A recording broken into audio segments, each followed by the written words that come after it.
The movie was called Pursuit of Happiness. The premise is really around this gentleman, Chris Gardner, that is just completely down on his luck.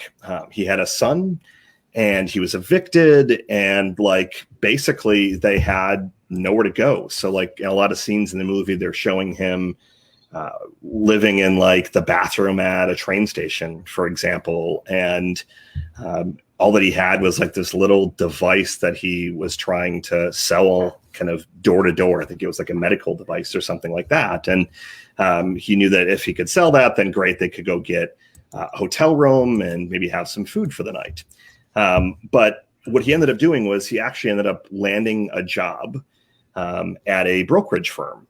And he ended up getting it because he just, studied his butt off and just wanted it.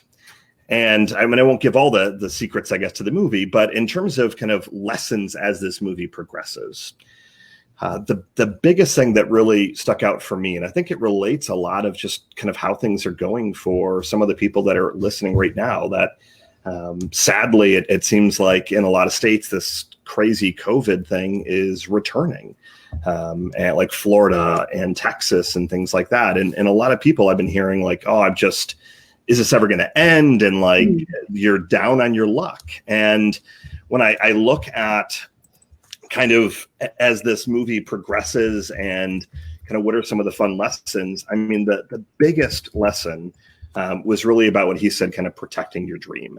And he always had a bigger vision for where he was than today. So like if his vision was just, sitting there and just like looking at, my gosh, we can't even pay the bills or anything like that.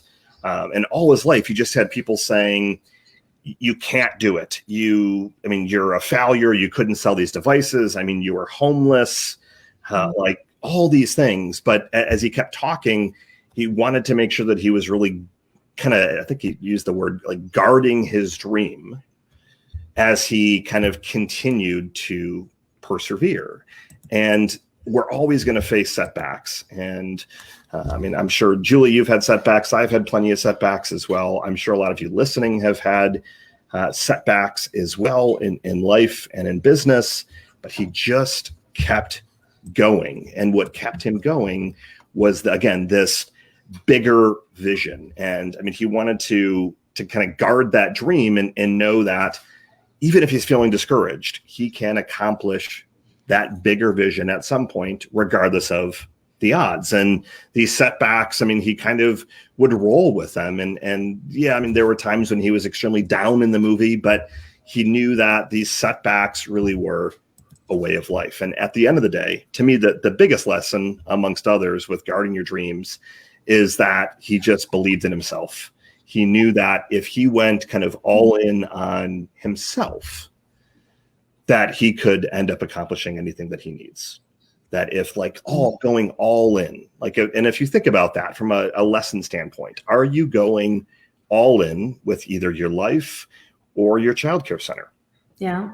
And I'd encourage you to kind of think about that question. And I think a lot of people would be saying no at this point. And to me, you're kind of losing your way in some capacity. And the goal is to kind of find your way back and kind of just pivot a little bit and refocus on that bigger vision. Because if you, and I know that Julie, you and I talked about this a few episodes ago of kind of having that vision that's bigger than what you have today. That to me is among the secret sauce.